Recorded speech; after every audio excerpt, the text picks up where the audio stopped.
We talked last time about communicating to groups and so on, and the difficulties that that brings. And one of the biggest challenges I used to find as a leader was when you were communicating somebody else's message to that group.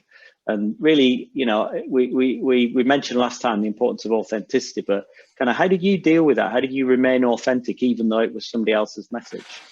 Yeah, I think that's a challenge that faces anybody in a kind of leadership or management position, in the sense that a lot of the time when you're talking about something you've made up and you've crafted and you believe in, it naturally comes out, doesn't it? But when it's been given to you on high, and someone says, "Go and read this to the team," it can be quite difficult. And I think what I tried to do was look at the big words in it, look at the big themes in it, because in a lot of ways I couldn't understand the minutiae of what was going on in somebody's head who'd written that message and wanted that message to get across.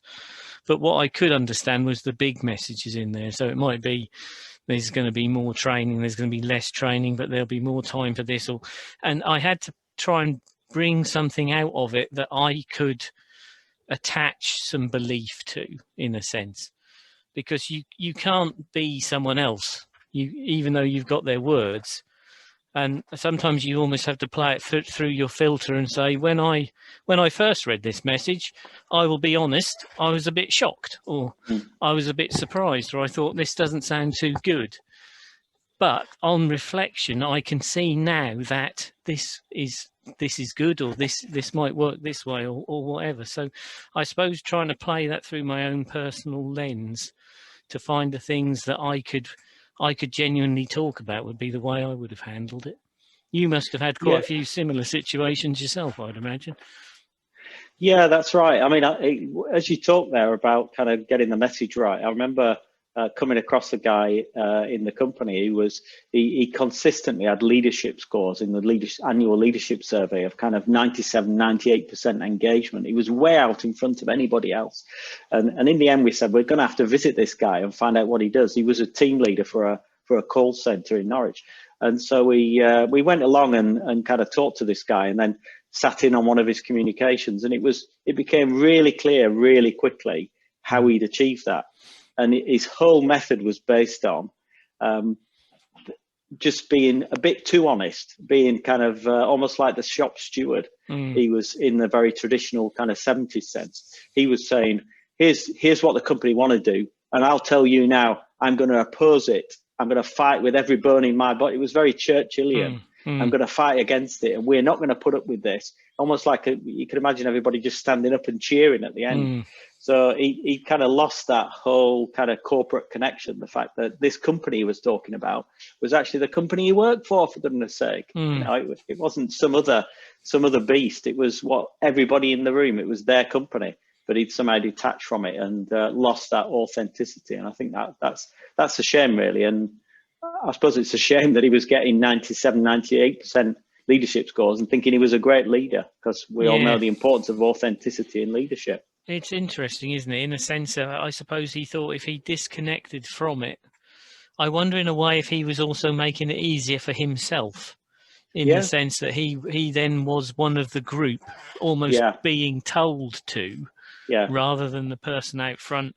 He'd kind of abdicated that responsibility, because I think with any leadership message, you have to be responsible for it, even if you don't necessarily like it, because as soon as you say, well, I don't really agree with this, you know, you've kind of lost the audience to a degree, haven't you, I think? Yeah, that's right. And I used to say to people, you know, any fool can just abstain. You know, any fool can just stand up and give that message that I don't agree with this, therefore I'm gonna abstain and I'm not going to support it. But you know, we both know leadership is hard, and the reason it's hard is because you've got to sometimes do stuff you don't really, in your heart of hearts, you wouldn't have done it that way. You would have done it a different way. But yet you're a leader in this organization. You've got to find a way through that's authentic, that's true to yourself, but also respects the fact that you work for this company, and this is the company, this is the brand you wear. And you're giving that message on behalf of the organization. It's like people whose leadership style is just to shout a lot. And you know, clearly anger is part of the, you know, the repertoire of kind of lead is an emotion that leaders feel. but it doesn't mean you've got to lose control or lose your temper. And I say again, you know, anybody can go in a room and give somebody a bollocking. You know, that's any idiot can do that, but that ain't leadership.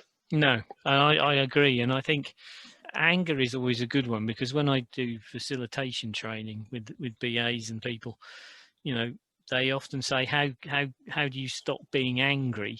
And I think anger it has its place, but I always say to them, well, if you're angry all the time, what's going to happen when you're really angry? Nobody's going to notice, you know, nobody's going to know. And also, if you're angry all the time, a lot of people will shut down. They won't participate with you. They won't collaborate with you because you're difficult to be around. And you know me, I'm a pretty happy-go-lucky kind of chap. And I think there's only been about 3 occasions I can think of when I really lost my temper in the office. One, I stood up and I walked away from the person I was having the debate with, who just told me they were a project manager. So apologies to any PMs listening, but they just told me that we needed to hard code the annual benefit statement anniversary date because we hadn't got time to do it as a flexible field. And as you know, an anniversary date tends to change every year. So hard coding it was not an option. But this person was adamant that we were going to do it. And in the end, I had to get up and walk away, because I would have said something that I wouldn't have regretted, that they probably would have done. But I think that made my point. And another time, I quite simply was listening to a product owner telling off their BA for going and looking into other projects. It's not your job to look at other projects. Just concentrate on ours. And I'd listened to this for about 10 That sounds minutes. fair enough, Dave. That's what I used to tell people every day as a project manager. What's wrong with that? Well, after listening to this, but you know, this kind of patronisation of the BA for about 10 minutes, I was ticking. And I just turned around and said, look, I don't wish to sound rude, but your BA is trying to stop you looking like a right Richard head in front of your sponsor when your project screws up someone else's project. And got up and walked off, and apparently everyone around the table kind of went, oh my God, Dave just lost his rag. But it did make a point. So I think anger, you've got to be very careful with as an emotion, and only let it out when it's still under control. I think otherwise you can lose the audience very quickly, I think. Yeah, and I think you've nailed it there, Dave, that thing you said about what everybody's reaction was.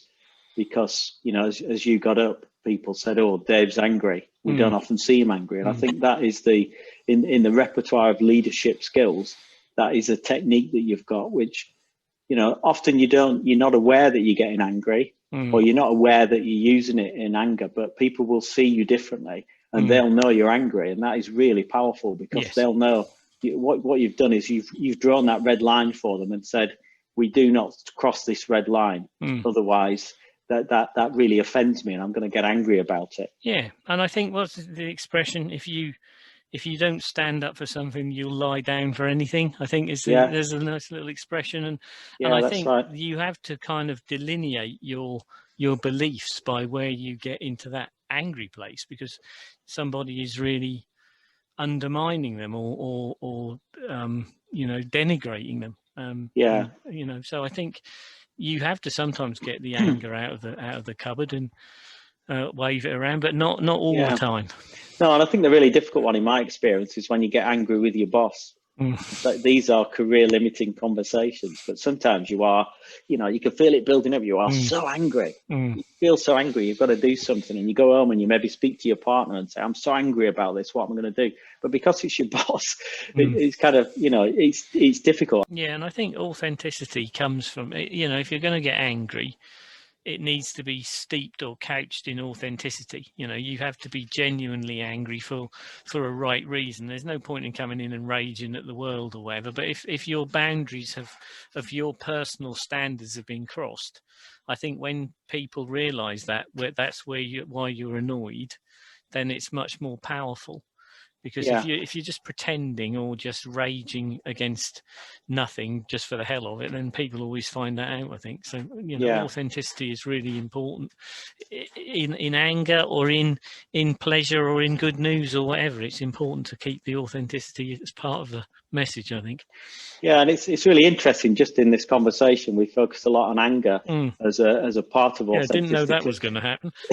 Yeah, clearly there's lots of other more positive aspects, shall we say, of authenticity, and I think we could talk about those next time. So, yes, as let's ever, Dave, get into our happy space next time. Yeah, it's been fantastic catching up, and as you say, it's taken us to places we didn't even realise. So, exactly. Until next time, thanks, Dave. Cheers, Dave. Take care, mate.